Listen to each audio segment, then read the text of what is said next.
Please join me in welcoming our first presenter, Mathew Jacob from the chemistry program in the Swenson College of Science and Engineering on the Duluth campus.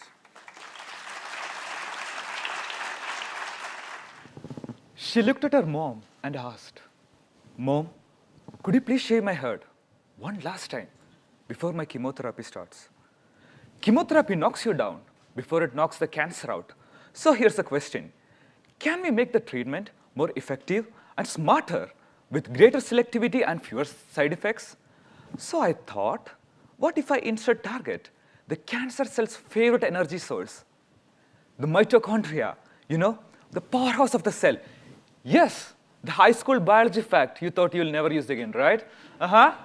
Turns out I'm using it now. Let's picture this. You take a cheap decades-old pill to get rid of worms, and it actually might fight cancer. Sounds like a plot twist in a medical drama, right? That's my research. The drug is called niclosamide. It's been around since our grandparents were kids. In the lab, it fights cancer cells effectively. But inside the body, it's like being stuck in the traffic. Most of the drug just doesn't get absorbed. So my project is about providing niclosamide, a flying cape, turning it into a super drug so that it dives straight into the cancer tumor target. But how? With our chemistry magic, or as researchers, we follow a process called salt formation.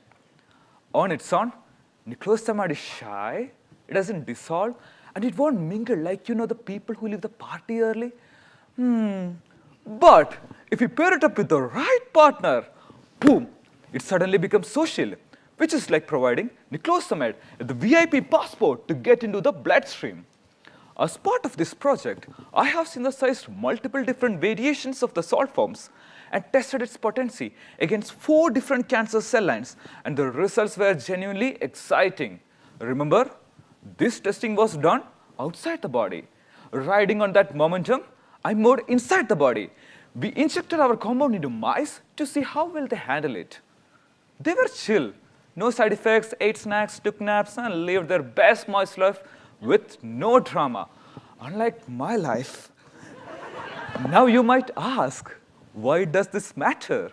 Well, making a brand new drug costs billions of dollars and takes years.